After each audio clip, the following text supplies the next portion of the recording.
Greetings and welcome to Spin a Yarn Live, the Tea Time Book Club and Crafting Circle. What are you doing? Getting my crafts. Where today we'll be talking about the second in the Radch series, Ancillary Sword.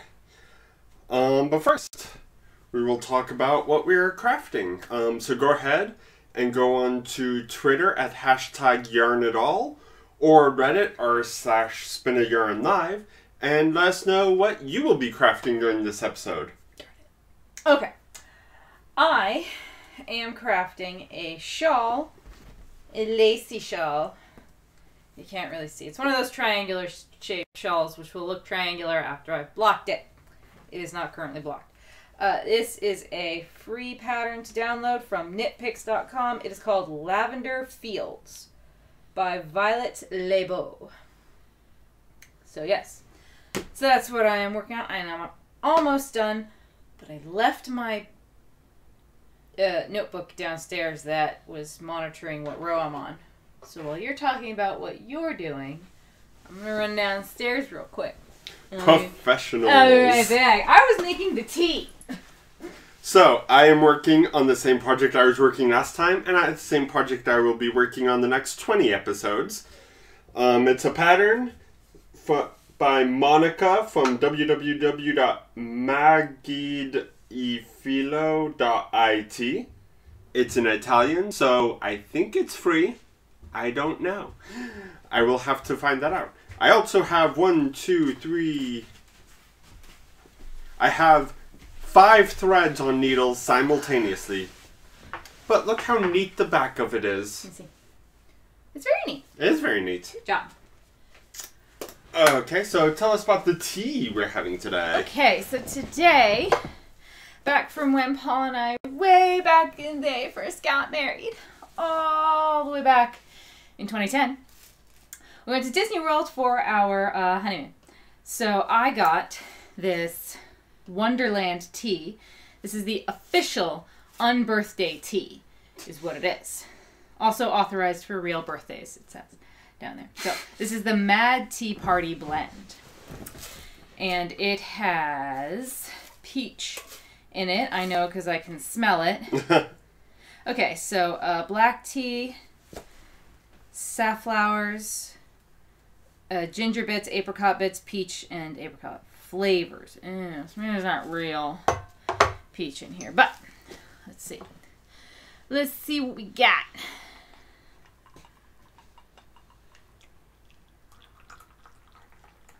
Okay, Might so need a little sugar. I have not seen anything in the Reddit or the Twitter yet. So we'll move on to the book. Ancillary Swords, second of the Radch series. What did you think about this book? I thought it was good. It's certainly a page turner. But as I told you when we were finishing up downstairs, half an hour ago. I finished the book. Yeah, I did not make it. We had 3 weeks. I did not make it.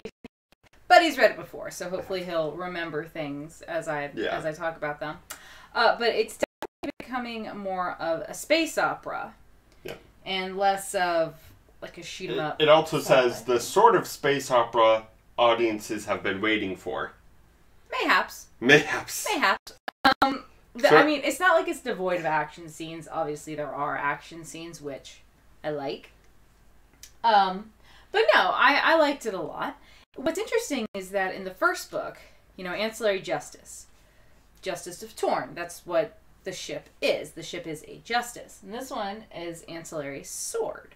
So the only ancillaries that we see, besides, of course, Breck and, what's her name? Lieutenant Tisserat. Lieutenant T. I can't get these names, you guys. The guy, I call him Scandinavia. I don't know what his actual name is. Syvarden, whatever. Anyway, so the only other ancillaries we actually have to deal with are ancillaries from the sword of Antagoras. Yeah. Antagoras. It's not an N. It's like A-T. or R. I will find it as you're talking. Aratagrus or something like that. So I found it interesting. Atagrus. Yeah. Atagrus, yeah. So, that's the sword that we're dealing with. Is a rather pompous. We'll go with pompous. A rather pompous crew. That this sword has, but it loves its captain. It wants to make sure that the captain is safe and all that.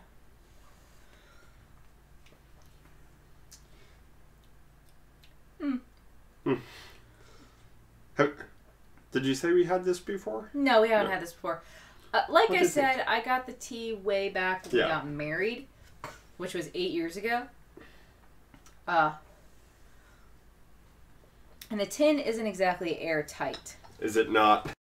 The tin's not airtight, so it's alright.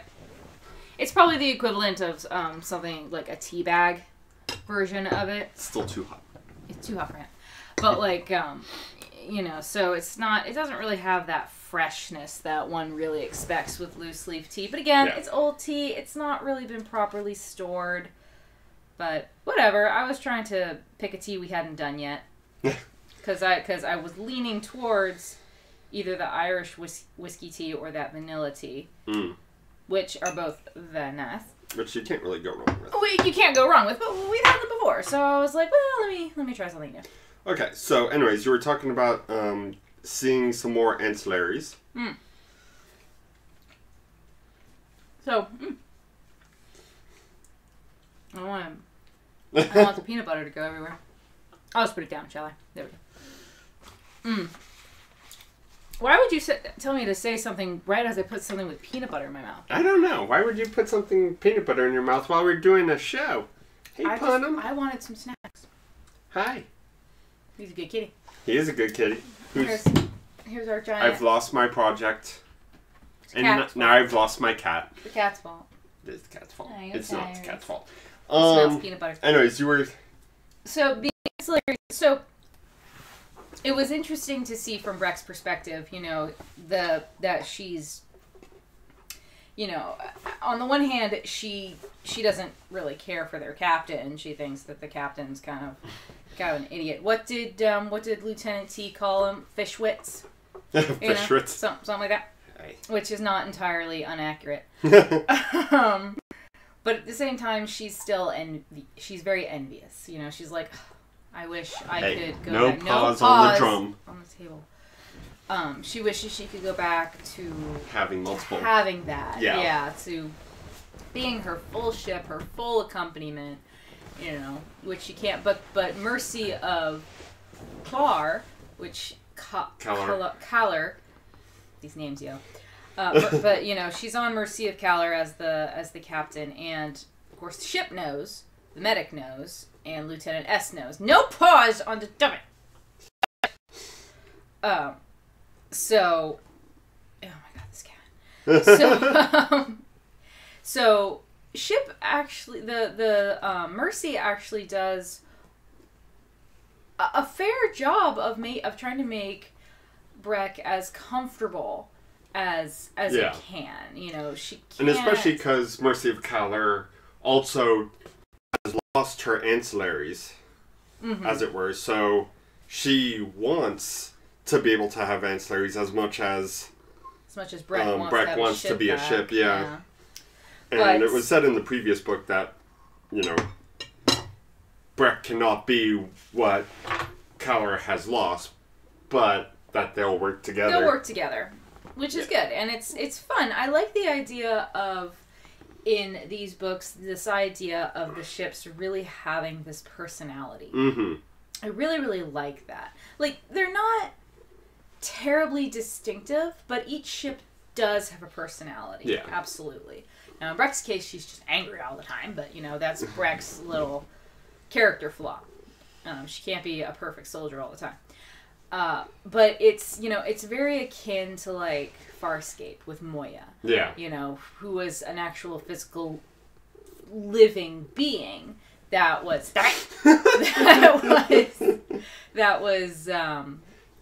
collared. Can't be on the show anymore if you're gonna keep going after the foods. I mean, maybe he wants the peanut butter. I don't know what he's doing. I don't know. Anyway, so I like that. It reminds me of one of the reasons why I really loved the first book of the Aragon saga. Oh. I really, really liked how the dragons, you can think of the dragons as being the ships. Yeah. You know, they had their own personalities, they were very loyal to their riders and all this stuff. And I really, really liked the first Aragon book. And then I read the second one, and it kept branching between what Aragon was doing and what his cousin was doing, and I really didn't care about the cousin at all, and I got really, really bored. Where are you going, Papa? And then, I don't know. That looks weird on camera. And stop being weird, Osiris. And then my mom informed me that the third book was exclusively from the cousin's perspective, and she said that it was pretty boring. And I was like, well, I'm not going to read it. Now, apparently there was a fourth book. I don't know whose perspective it was from. I don't care. Anyway, so I like the ships having personalities, being very loyal to their crew, wanting to protect their crew. And I found it very interesting that the crew of Mercy Caller, yeah, they weren't ancillaries, but they tried their best because their former captain wanted ancillaries. Who, yeah, like, fantasized the past in the same sort of way, like, grandchildren or children of soldiers would fantasize the idea of living in, like, a soldier country. It's like this whole fantasy of how great it was in the past. Yeah, romanticized. That's what I was going for. So yeah, the previous captain, she had all the crewmates basically pretend they were ancillaries. Yeah, act as ancillary-like as possible. Yeah. But like, when Breck became the captain, they continued. They did. And at one point, she did call one of them by their actual name, as opposed to their decade number. You know, Keller 5 or Esk 8 or whatever. Or Bo 9. She did call them by their actual name, and the response was, you know, the individual, like, kept the mute face, but because of the implants inside all of the soldiers, you know, the ship was able to relay the physical response of, you know, heart rate, agitation, you know, all that jazz. And clearly the individual didn't like the fact that she referred to her by her actual name. She was like, I don't, that makes me extremely uncomfortable. Yeah. But she wouldn't outright say anything. So, you know, Breck continues to call everybody by their number, by their decade, you know. And Breck having been a ship doesn't really romanticize that as much, but does appreciate the data she gets from the ship, as well as, you know, she's okay with the crew pretending to be ancillaries.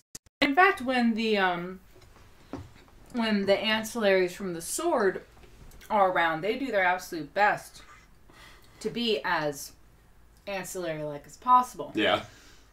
And Breck at one point makes comment about how ancillary-like they are without being ancillaries, and that she can tell from the physical response, the medical responses, that the individual is very proud. Yeah. To have being thought of as that. And I thought it was really interesting how, well, not everyone on the ship really liked it under Captain Val. Under Breck, they took it as a kind of a pride. They were like, oh, well, if she appreciates it, then we're going to keep doing it, and we're going to do it as well as we can. Yeah. And it was kind of cool. I was like, wow, that's very interesting. It definitely seems to be a very close-knit crew that Caller has. Well, and it's smaller, because they said, I think the Mercy is like the smallest of the crew. And each decade only has 10... Yeah, something like 10 or 12 soldiers in it. And it appears there's only 4. So the captain has hers, which, you know, is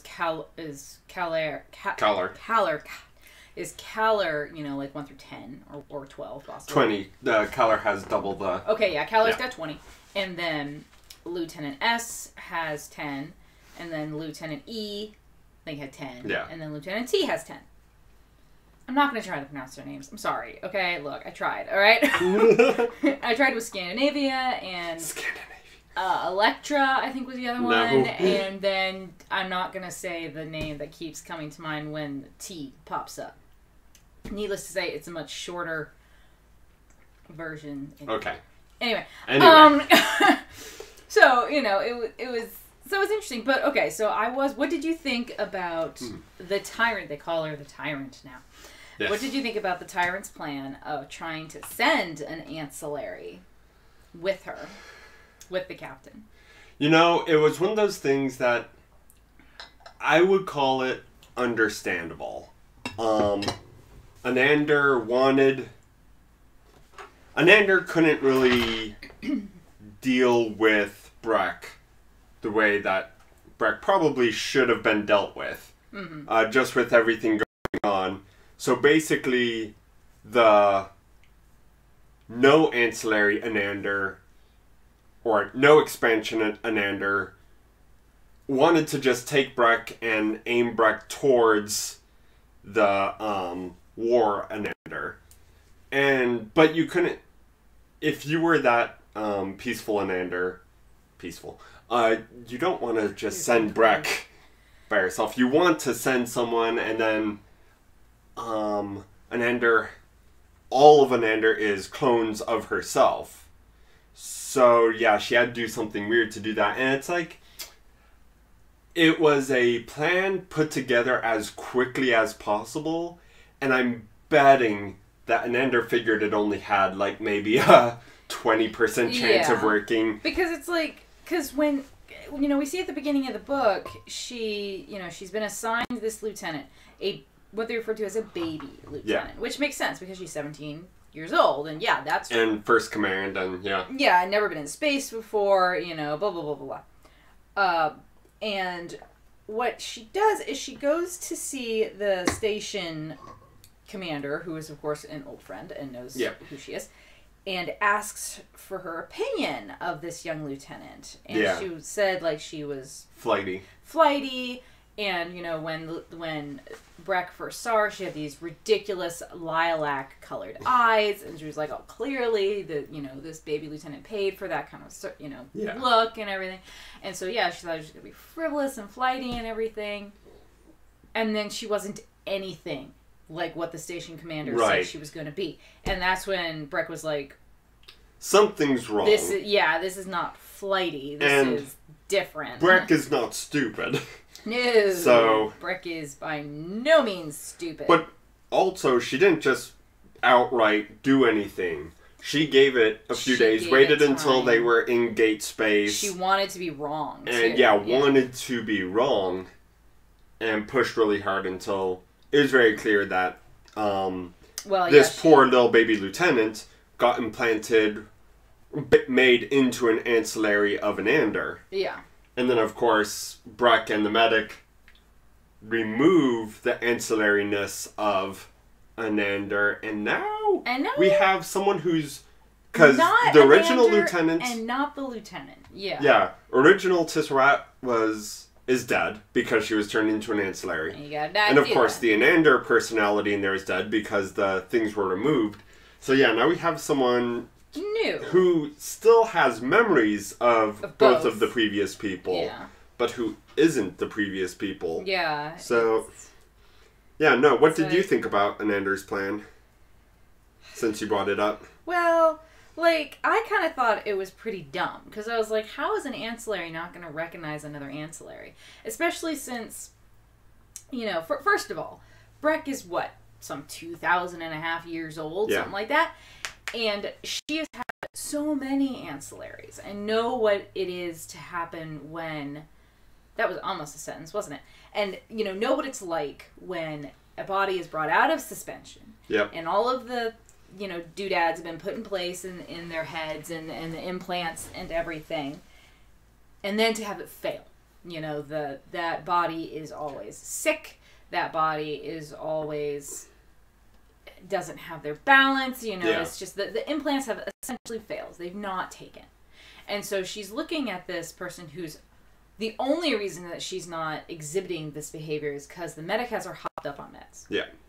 And the medic, the ship under orders of Anander hid what the screenings would have told her, that this is in fact body, this is an ancillary. But the medic, who is older and has seen a lot of things, was kind of like Breck. Didn't want it to be true. Yeah. Kind of turned a blind eye. It was like, no, it's totally not. But even though she saw the signs, she was like, this is not... Not that she saw, the sickness notwithstanding, when the lieutenant went through the physical, at first, the medic was like, there's something not right. It seems very ancillary-like. And, because the medic knew about... Knew about Breck. As well. How could you not? And does not approve. Doesn't approve, but did not approve in the beginning. Right. But still did her job. Did her job. And now I think that even though Breck is looked upon as being a real hard ass of a captain, the crew very much respects her. Yeah. And because she's a hard ass, but she's kind of... What is the Reddit page? The Reddit page is r/SpinAYarn Live. Send us pictures of what you're doing. Yay. What was I doing? So yeah, Breck, as the captain, is very hard ass, but she's also somewhat very soft as well. Like, yeah, she rewards them. Once Lieutenant Tisserat had Ananda removed from her brain. Yeah. After she rested a little bit, to cheer her up, Breck put into place a plan, a scheme, if you will. Need to get out the bigger size glasses if you've seen IT Crowd. I see. Maybe not. Go ahead. I see why you were hesitant to use the word plan. Hesitant to use the word scheme or something. Yeah. Anyways, to basically get Ikalu and Tisserat's decades into a little competition of who can raise their shooting and basically combat stats the most. So who can put their armor on the fastest and who can perform the best in target practice. And this has multiple purposes, because Breck knows what's going on with Ananda, knows that she's being sent somewhere where she's probably going to end up in trouble. So that's that, but also gets she rewards them. Tisserat and the Bow Decade to really push hard to recover, and then basically gets the respect of Bow Decade as well, because they were upset because Breck was being really hard on their lieutenant, and they were trying to this is our baby lieutenant, we can take pride in having, if this lieutenant goes far, we can take pride in that because we're the ones who raised her. Who taught her, yeah. And was upset with Breck because she was being real hard-ass because Ananda. But then after that, it became clear that it wasn't Tisserat that Breck was angry with, but... It was administration. Who had sent this baby lieutenant who didn't know what was going on. So yeah, it was very cleverly crafted. Yeah. But even as that was happening, Lieutenant Tisserat, or Breck, knew from data that went through the ship that Tisserat knew what Breck was doing. She knew, but she still went through it. They they won, and they got a whole, not a whole case, but they got three bottles of the alcohol. The alcohol, and then went kind of crazy. They got a little drunk. Yeah. Which, ancillaries aren't supposed to do. But that's what she wanted to do. It's a funny thing with Breck. She's a complete and total hard ass, and isn't human. Alright? It's totally not human, and so but she shows so much compassion wherever she sees it. When they go for the 2 weeks of mourning, they go to the wine vineyard. When they go to the tea plantation, some of the workers come out and sing for her. And they notice that she's in mourning garb. Yeah. And so instead of singing the song they were going to sing, they instead sing a lament. Yeah. Oh, we're sorry for your fallen, blah, blah, blah. And one of the individuals actually says, we're sorry for your loss. Yeah. All this stuff. And so she's like, make sure they get tea and cakes. Yep. cakes, you know. Well, and everyone's like, oh, why would we give the workers? And she's like, just do it. You know. But except without that, because she doesn't have to, because she's just do it. Yeah. So one thing I was going to say when you were talking about the different ships having personalities is you haven't read this, and to our viewers, all two of you. All two of you who are my parents. But the web serial Worm, WORM, it's a hard read. It's a very emotionally difficult read, but it's long and it's really good. And it's a rational fic about a superhero world, and it's really good. But it's very hard emotionally. It comes with like every single trigger warning, etc., etc. But they have an AI in there, Dragon, who is not the main character, and is not really even one of the main side characters, and she only appears every now and again, but she develops a lot, and I think she is the biggest, for me, the best representation of an AI. And then I think Breck comes decently close. Breck and the people in here. Again, in Radch High Space, all the AIs have to kind of hide their personalities. Everybody expects them to be Son's personality. Yeah. So you don't see it come through as much. But they all do definitely have their own personalities. So that was me going back there. I was going to reply to something you had said, and now I've forgotten what we were talking about. Well, I was talking about how compassionate she is. Oh, yes. One thing I love about the farmers is when Breck was on the walk, and a farmer in their own language that is not the standard language of the planet, according to Radch, basically sang out a warning of like, oh, here comes the lieutenant, or here comes the fleet captain who has songs spilling out of her mouth and that kind of stuff.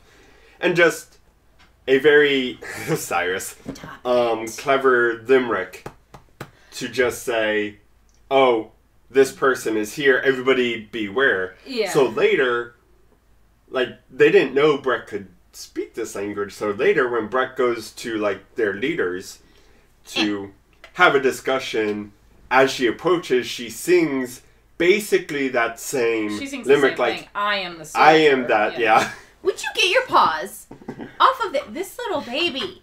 He is being a big baby. Baby. Stop it. Stop it or you'll get removed from the stream. Oh. But he's our only sale factor. Good boy. Good boy. So yeah, I always liked the idea of people who can speak a language and then other people who don't know they can speak a language saying stuff, and then that reveal. It's a nice... See, but I got confused. I'm glad you said that, because when they first did that, because they said, oh, here comes the soldier who likes to sing, and, you know, it spills out of her mouth. I guess that was just through word of mouth that they knew that was a quirk of Fleet Captain Breck. Because I thought maybe somebody recognized this particular ancillary and was like, I know who that is. Because the ship itself had a reputation for singing. Like its ancillaries would every once in a while start singing, and she's made multiple comments to the fact that this current body that she's in really doesn't have a good voice.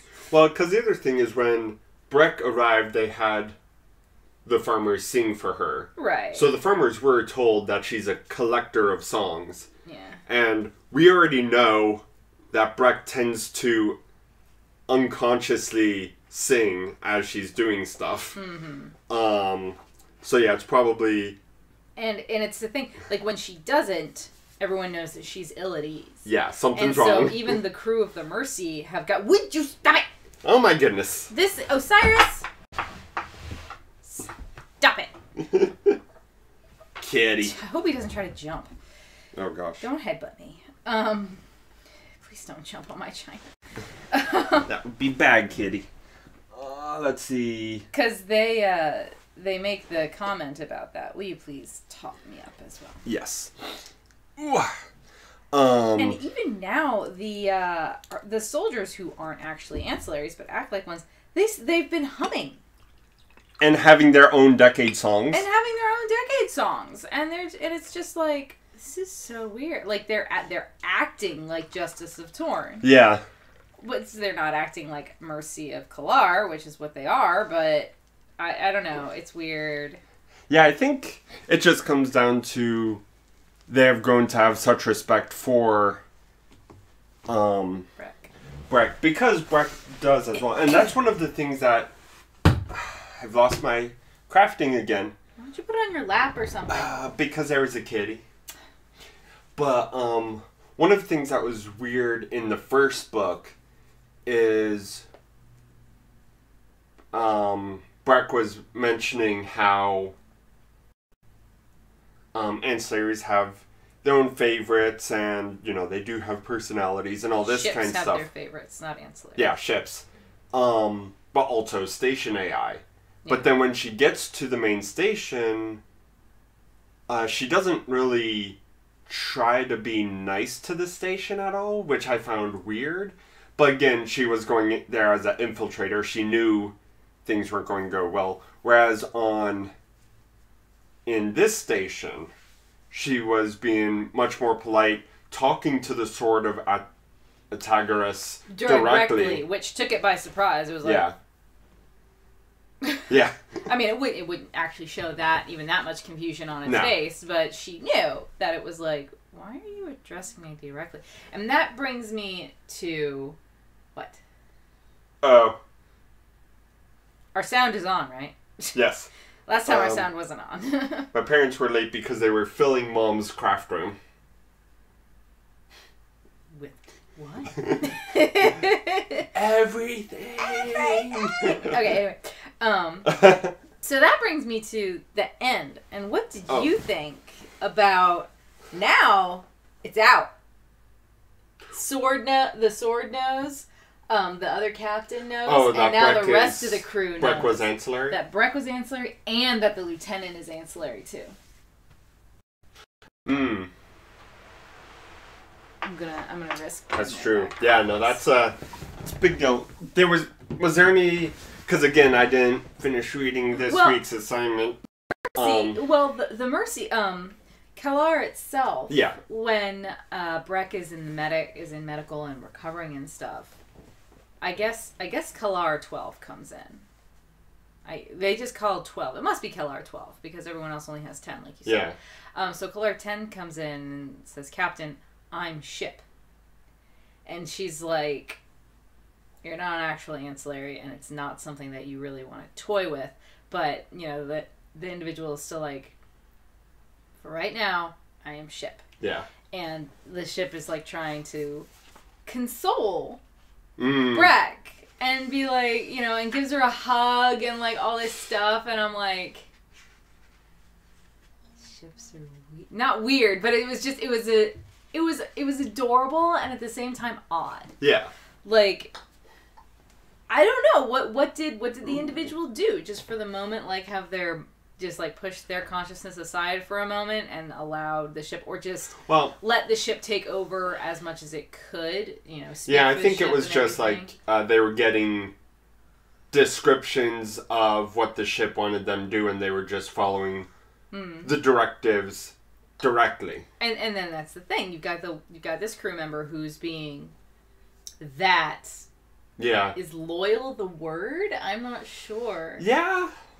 That loyal, that understanding, just being that, just being there for their captain in a way that they know, unfortunately, they can't be there in the way that obviously Breck wants to be there, and the ship knows that it can't be there for the way that Breck wants it to be there. Yeah. So it's just like, here's like a common ground that we can kind of do. Yeah. And it's just, I don't know. It was subtle. It was done really, really subtle, because when Kalar 5 first, was kind of the main assistant. Yeah. She really didn't. She was like, Fleet Captain is kind of scary. Fleet Captain is very cold. Fleet Captain always wants you to talk directly to her, but how do you do that and still be polite? Yeah. You know, all this stuff.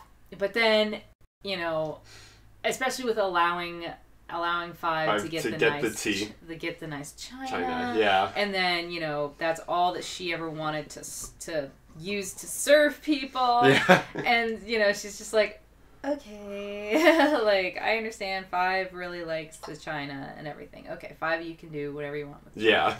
You know, and she does. And she does. And like when she sees the antique set at the plantation and raises her cup with the intent of having Five come over to like grab the cup, but obviously to allow Five the excuse to get closer to look at the set. Yeah. And be like, yeah, you know, it's just kind of like, oh. And that's the thing, she definitely pays a lot of attention to her crew. She does. They're different personalities, they're different wants and desires. Like when like the awkwardness of when Lieutenant S, you know, it's like, oh gosh. Because they keep thinking that the lieutenant, who of course was with Cy Varden. Mm-hmm. Okay, so the rest of the crew keeps thinking that Cy Varden is kneeling to or trying to kneel. Yeah. To Breck, but Breck is not allowing. Yeah. Him. We know that he is now. Is not allowing Cy Varden to be in her quarters, because Five is always in her quarters, you know, to attend to her needs and whatever. But none of them ever sexual, because this particular Ancillary is just kind of meh about that. Because she's talking to him because he's talking about how, oh, well, you know, they see you looking at me, and they feel like I'm not doing my job in helping to stress, kind of thing. That was a wonderfully awkward scene. It was so awkward. It was so awkward, but it was readable. It was a readable awkward, which is because it's interesting. Hard to see in a lot of books when they try and make things awkward. It generally goes so awkward you don't even want to read it. Yeah, it's like, but at the same time you're interested because, what would an AI need for the sex thing? But as we find out from Breck, you know, some of her ancillaries needed that. The bodies needed They needed the physical touch. They needed the experience. They needed the stress relief. Whatever you want to call it. You know. So when they wanted to, it's not like she prevented them from doing that. Just like, go find another ancillary. Yeah. You know. But so it was interesting because I keep looking at it going, are they gonna get together? Are they? Like in the back of my mind, I kind of want them to, but at the same time, it's like. But then Cy Varden did get with Ikalu. Right, and the Breck planned that. I know. Breck planned that together, so because she's like, you've been thinking a lot about sex lately, and you know, because from her perspective, she's seen lieutenants and people in power just kind of order the ancillaries to, or order somebody lower in rank. Yeah. So she's like, what about the lieutenant, the other lieutenant? You guys are kind of on the same ground. You know, she's looking at you, you're looking at her, you know. So, they were able to relieve their stress. Well, and the other thing about that is it showed that Cy Varden grew a bit because he said he would feel almost that was an insult to Ikalu if he pursued that because of the rank issues, because of all the various things, and he's starting to think of others. And it's so funny because he says that because he's looking at how Breck is still treating Lieutenant T, you know, in her, because she's still a baby, you know, and she's 17 and she's got those hormones. Yep. You know, and she's just looking at other people and all that. And Cy Varden actually asked, he's like, when he was on her ship, when he was on Torin as a captain, when he was on the ship as a captain, did he ever think of anyone other than himself? No, he was only a lieutenant while on Torin, but then he became a captain of a different ship. Okay. Yeah. So, but he still asked. He was like, "Did I ever pay attention to anybody but myself?" And like, you know, since everything's from first person, we see the dialogue of, well, there were a lot of answers I could have given him. But very few would really have worked. So she just goes, occasionally. And he's like, Yeah. And he sees... But, yeah, he's getting to the point where he's wanting to change. Right, and he which is always a good thing. Yeah, and at one point, I can't remember the same... I can't remember if it was the same conversation or a later one. He's like, I'd like to think I'm getting better, am I? And she's like, yes. Slightly. And it's just like, it's an improvement, It's like, however slight, it's an improvement. Yay, Okay, so. I like that. While we're talking about sex. Okay. Yes, my love. What did you think about the genitalia festival? And the reasons for that? It was so weird. I didn't really get it, to be honest. I was a little confused. Because Brett kept asking, she was like, why is it only penises? It's talking about genitalia plural. Yeah. Why are there only penises? And I was like, okay, kind of valid question. And then they were saying how, when the annexation happened and everyone was like, and the leader went crazy. Leader was crazy and was like, we're going to have to cut off all of our penises, because they all dressed unisex. Yeah. You couldn't tell who was male and who was female. So they instead of cutting off their penises, used fake penises. They used fake penises. So that was story. And then Brett turned to the captain and was like, do you think that's plausible? Would people actually do that? And, of course, the captain, who was fish-witted, didn't really understand. So my opinion of that is with Brax, where that was something that the natives, the new citizens, claimed as a story to basically decorate the Radch ship with penises. Genitalia. Yeah, penises. I definitely see it as more of a insult-ish type thing, like that kind of they're a little underground rebellion kind of thing. It's like, we're gonna hang penises everywhere. We're gonna tell them that's because of this and it's a religious thing. Maybe. Yeah, I feel like it was It was definitely a curiosity when she first came, but of course then when the holiday passed, they weren't talking about it anymore. Yeah, and then that was the only time we saw whatever. So that was fine. But that brings me in a not straight line to what did you think about Translator Gleek? Dude, I really liked Translator Gleek. I know. And then he got shot. I know. And I was like, this is like the only interesting character. Not that Breck and the others aren't interesting, but it was cool to see someone who is so not, so if alien. I may beg the indulgence of the fleet captain. Like all this stuff, and they were just, well, what do you need breathing for? Breathing. So boring. So boring. Why? And then it's like, I need to use restroom. Well, we don't have any plumbing, but there's a bucket. Ooh, I'm not bored of buckets yet. Let's do this! And you're just like...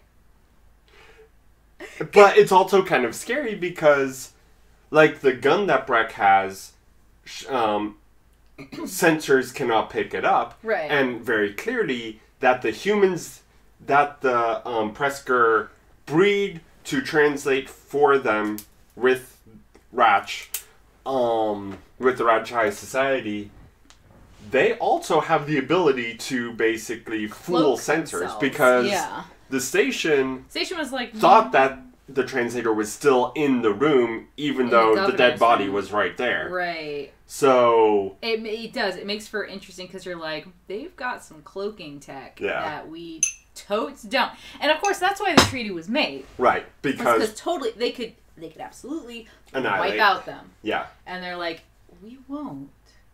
But we could. Yeah. Hence what happened with the other alien race that they tried to take over. It's like, we're going to give them 20 guns? 25. 25. We're going to give them 25 guns. 25 guns. That's it for the whole system to defend themselves against the Radch. And they were good guns. They did. Yeah. Because the bullets can... As soon as the bullet pierces something, it will continue through that object for 1.11 meters. And then it will stop. And it's just like... And so after that, the Radch were like, okay, well, we're okay. Yeah, Anander realized he had to make a treaty. Well, for other reasons. Like, we saw some of that from the first book of why the treaty had to be made, and Anander couldn't just... destroy this other race. Well, not destroy the other race, but, like, call the treasonous person or treason and put them to death. It's like, okay, we have to stop the Ancillaries, and yeah, that's where Anander's big split kind of happened from herself. But yeah, so there's a lot going on there, and yeah, Translator Deleek was fun. It was a lot of fun. We didn't even get a full chapter with him. I know. Very upsetting. I know. But yeah, that's just one of those things.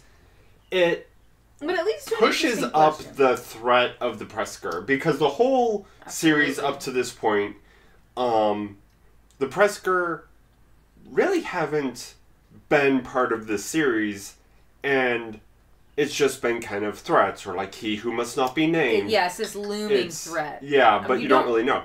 But then you see the gun and you're like, okay. But you're told that we have no defense against them. So again, just that looming threat. But then when you actually see a human translator bred by the Presker and having some of the abilities of the Presker and probably the thought patterns of the Presker, it adds a lot more, and it's a lot of intrigue. And yeah, when I finished this book, I immediately read the next book and just finished out the trilogy, because yeah, it's like, what are these things? Because I was sitting there because they kept saying that the translator, who is human, was going to eat a child. And Breck actually asked him, like, did you really eat people growing up? And she smiles and goes, well, nobody wasn't supposed to eat. Yeah. You know, like yes. And they have concepts that are difficult to grasp, like blood belongs inside your body. Yeah. You know, and it's just like, what? You're just sitting there going, what kind of upbringing do these humans have? I know, right? And it kind of reminded me of, in Firefly, we have the, what are they called? What are the bad guys in Firefly called? Not the guys with the hands of blue, 2x2 Oh, hands Firefly. Of blue. The scary guys. The cannibals. Anyway, it reminded me a little bit of them. Like, the idea that they're not really psychologically all there, because there is an episode, of course, in Firefly where they rescue one of a victim of the ship who was left alive, either purposefully or not, who's to say, but he does go completely insane. Yeah. And it's like, and it made me kind of think of them, like all this mystery surrounding them, because of course we got Serenity to finish out Firefly instead of an awesome second season. Never happened. But I'm not bitter about that at all. It can still be revived. No, it can't. We can bring the actors from the past. No, we can't. So it really made me interested, because we don't know what are the aliens like. Like, they're clearly alien, and they clearly take humans and breed them specifically to be translators. So the question is well, what do they look like? Because all of the Radch pretty much seem, well, all of the people seem to be more or less humanoid. Yeah, they're all humans. The only thing that seems to change is, like here, like on Earth, how some people are darker, some people are lighter, some people have, eyes shaped differently, stuff like that. It seems to be the only difference. But what must the what'd you call them? Presker. What? Yeah. Okay. What must the Presker look like? Are they really physically that different? And I couldn't help but wonder when we were talking about the first time. I'm like, what do they look like? Yeah, is it or is it or what is it? It's a series of R sounds or it's a growl that. I don't know if it's actually mentioned in this book. It's mentioned in the first book. It's mentioned in the first book.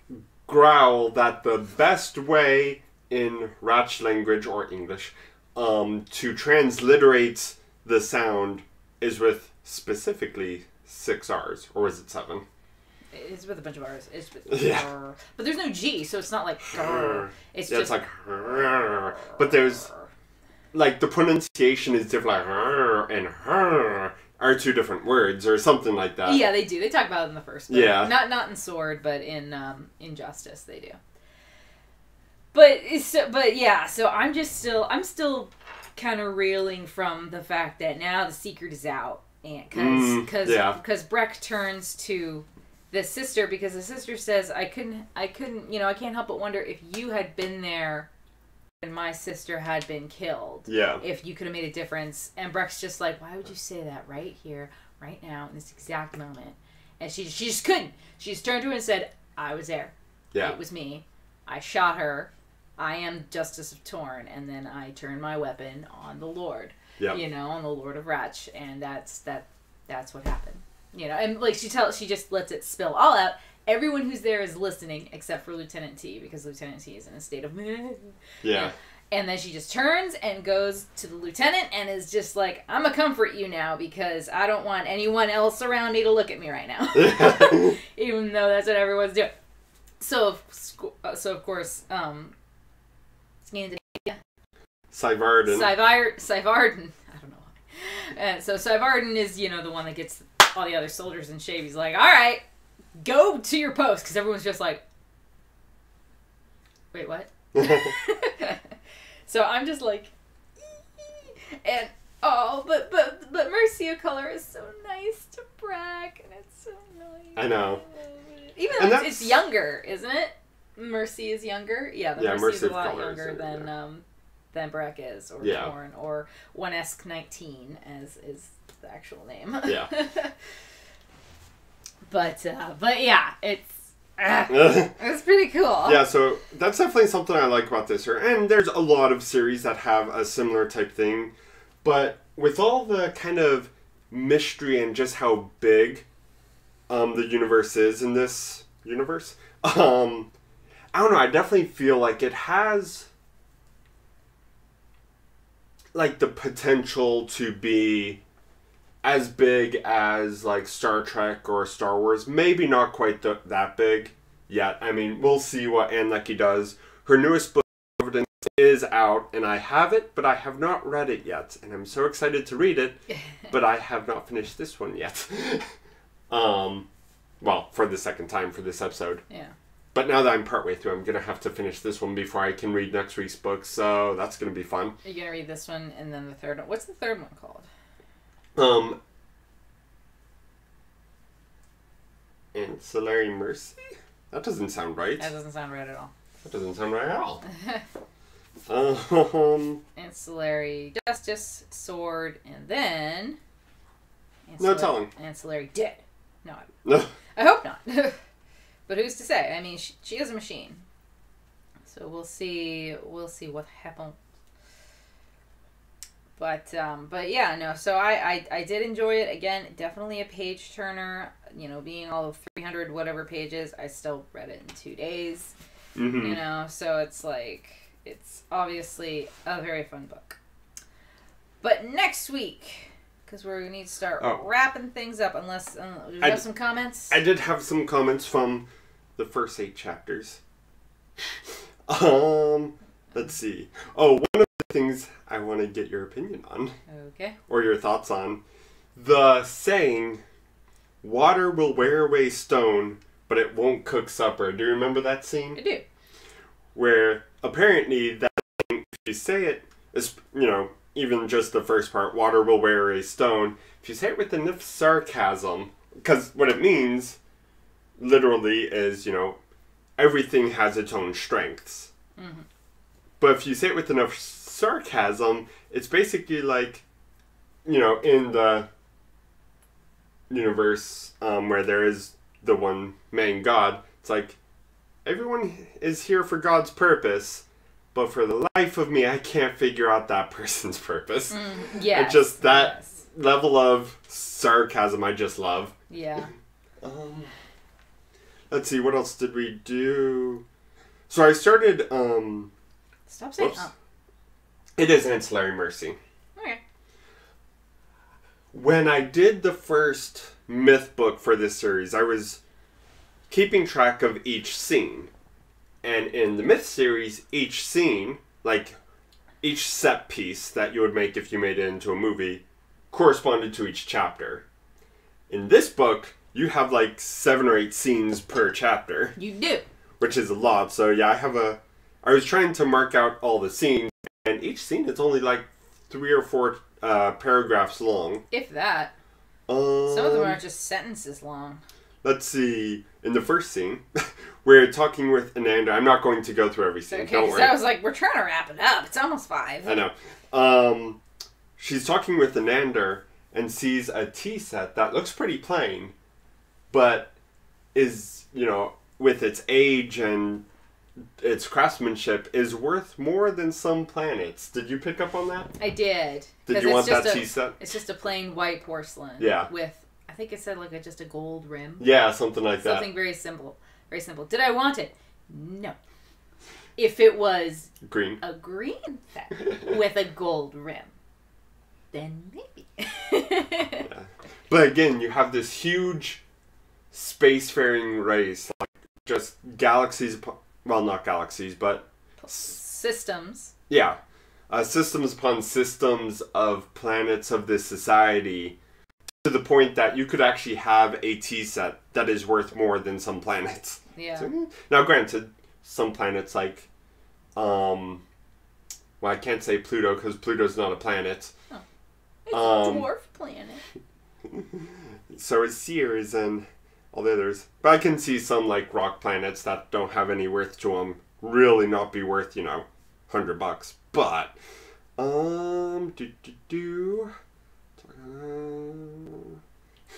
yeah, One Color 5 being so excited about China. So excited.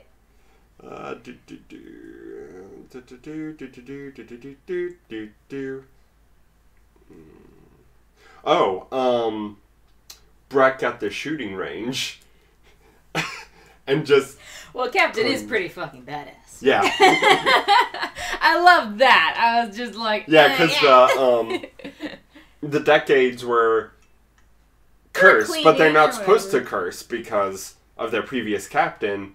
And Syvarden, instead of making a deal or, instead of punishing them, just joins them in with the cursing. Yeah, just like, well, this is true. And I did like that, and it gave me pause for a moment, because I didn't really think about it, as an athlete. Yes, when you get upset, it pays to be able to do something athletic, to work off your anger, work off your frustration. And it made sense, and again, I was appreciative of Mercy, of the ship, because the ship was like... Kalar. Yeah, Kalar was like, okay, this current, spacing of the targets is not working. Let me do it differently. That's not working. Let me move the targets around, blah, blah, blah, blah, all this stuff.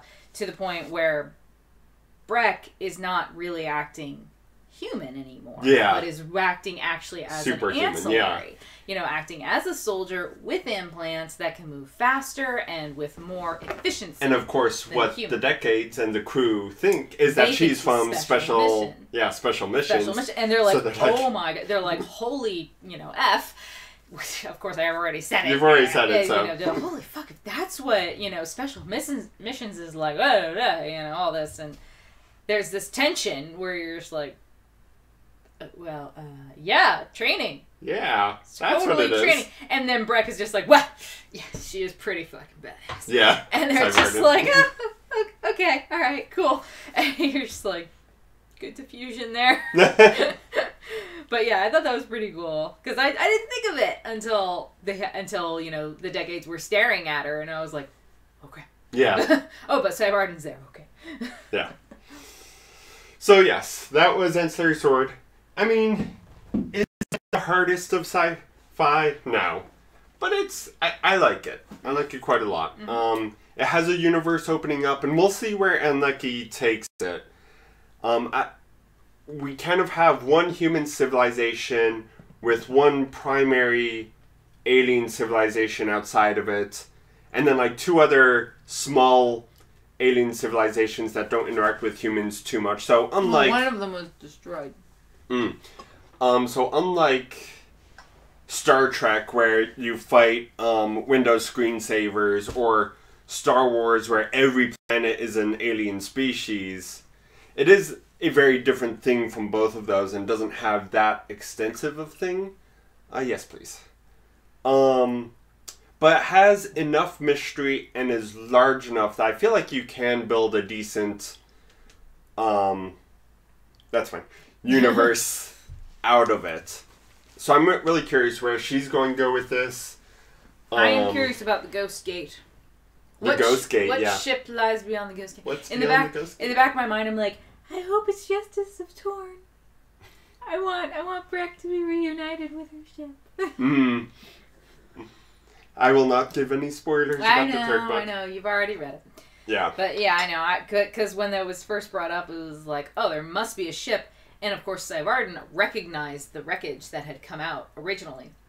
And he was like, that's got writing from my house on it. None of y'all would know what that is because my house is extinct now. But I know what it is because he's over 1,000 years old. Yeah. And, you know, and so it's like, what ship? What ship is on the other side? What if it is Justice of Torn? What if it is? She can be reunited with her ship. So there's a couple places during our conversation, because I've read the third book, and I know at least one of our watchers has read the third book, that we're thinking, just wait until the third book. I'm excited. Yeah, I'm excited to get to the third book as well. I'm also excited to read Providence, which, when I was on Ann Leckie's blog, and she was talking about doing another book in the same universe, but not with the same characters or dealing too much with the outcome of the third book. I'm really interested to see where it's going to go. So I'll probably read that soon. I still need to read next week's book. But yes, so next week, we're going on to the fourth book. Fourth myth of book. Myth. Tiny. Hit or Myth. Well, this is the same size as them all. It's just in a different format. Oh, it's a trade. Okay. Yeah. Hit or Myth. This... Now, I may say this every time, and I may complain about them every time. So maybe this channel is just me losing all faith in the Myth series and just learning to hate the series. I don't know. But before I read this again, I do remember this being kind of the beginning of some of the good ones. Does this one actually take place on the Bazaar Deva? Is there yet? No. Okay. Spoilers. No, so Skeev is still the magician of... Claw. Well, that one kingdom on Claw. Palsealton. That one. Yes, that one. But has to deal with stuff and things. Well, he always has to deal with stuff and things. So, usually caused not always by his being inept. Sometimes it's by an ex-assassin being inept. I want to get something for Oz for his birthday. Oh my it's goodness. Gotta be special. And then they go, and why did she want to steal it? Oh, it's for your birthday, Oz. My birthday? Well, we can't give it back. It's my birthday present. And you're just like, what? What? I mean, I like the idea of the big game. Yeah, but it was weird. After rereading it, it wasn't the most compelling. It's just... So, hopefully this one will be better. And then the week after that, are we doing... The week after that is our mystery book. I want to do one of these Christopher Moore books. For Christmas, one of the girls in my in the office I work at was there. She's got a great memory for being a little bit older, you know. And we were talking about Christopher Moore, and Lamb by Christopher Moore is really the only one I've read, but I've heard of both of these. You know, You Suck in a Dirty Job. And she has read them, and she said they were hilarious. So for Christmas, she got me these two books. So I am very excited to sink my teeth into these, but I think I would like to do A Dirty Job. Okay. I think it seems like it'll be really, really silly. So, a book that neither of us have read. So this is original. because the Ancillary series Paul already read and then decided I want to do it for the stream. So I'm reading it for the first time. I mean, I did pick it up with the idea that we were probably going to do it for the stream if it was good enough. And then I decided it was good enough for the stream. Yeah. But so we're adding this to the list. Yeah, so this will be the first one that both of us will have read blind. So for next week, we're doing Hit or Myth. And then the week after that, we will do Christopher Moore's A Dirty Job. I'm excited. I hope it'll be as silly as Lamb. I remember reading Lamb, and I don't remember where we were going, but I was in the airport with my parents, and I was literally laughing out loud at the book. And there was an older gentleman that was like sitting near me, or a couple. It was old, like older than my parents at the time, so they were probably at the time like in their 60s or something. Not my parents, but the couple. And I was like, oh, I'm sorry, I'm laughing, I don't want to disturb anyone. And they're just like, it's nice to see, it's nice to see someone your age, because I was maybe 16, 15 years old. It's nice to see someone your age enjoying a book. Yeah. Like an actual physical book. And I was like, yeah, well, whatever. Then I kept reading. And I mean, I was laughing out loud at Lamb. So I'm excited to read A Dirty Job. Yeah, that'd be exciting. There's also some other books or other things we want to do this year. We just went, and no spoilers, but we just went to see A Last Jedi this morning. So no spoilers, but it was really good. I have full faith in Disney at this point taking on the Star Wars universe. I really liked it. And maybe there will be some ups and downs in the movies because they're going to continue putting out movies for the rest of time. Absolutely. Like they should. Yeah. I will say this. A lot of people, when they saw the previews, they were worried about those little bird-like thingies that seems to be on the ship. The little, whatever they were. That is because, I just want to go ahead and say it, that is because the island in Ireland, where they shot the scenes with Luke Skywalker on that island, was so heavily infested with puffins. Spoilers. No, not really. Luke. At the end of the last movie, he was there! But her audience, I don't think, has seen the last movie. Well, anyways, go on. Anywho, the island was so infested with puffins that it was cheaper to just do a CGI cover over the puffins to show this weird alien bird thing than it would have been to actually physically remove the puffins from the scene. Yeah. So that's why they're weird, annoying little bird things. But they're really not that bad. Yeah. They're not Jar Jar Binks bad. They're actually kind of cute.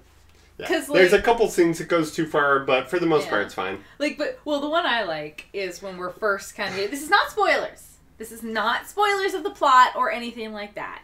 Spoilers of puffin enjoyment. Well, yes. But so Chewie's... I didn't bring this up to talk about Last Jedi at all.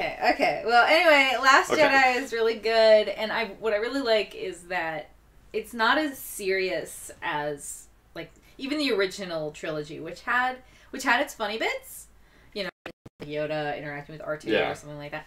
But there's definitely the dialogue gives more. The direction has areas to laugh. There's a little bit more of silliness, even though it's a stressful situation. Poe is, of course, very enjoyable. I love Poe. Anyways, what I was saying is when we went to watch The Last Jedi, and it is a good movie, as you can tell.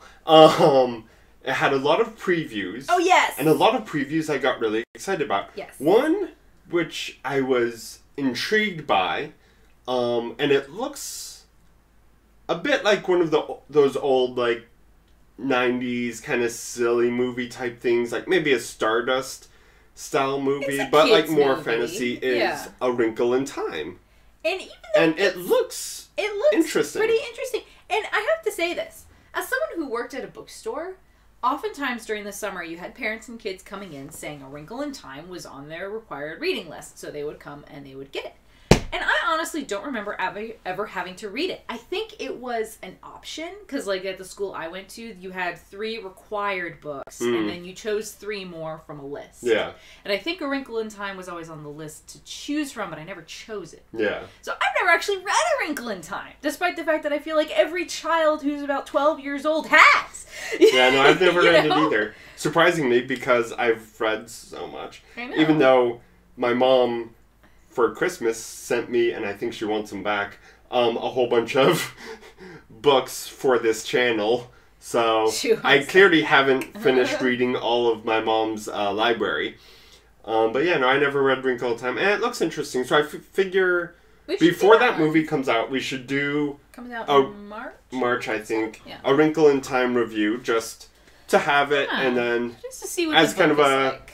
tie into the idea that the movie's coming out. Maybe we'll get some viewers who are not my parents. Maybe. I don't know. Maybe. What about you want to do the same thing with Akita?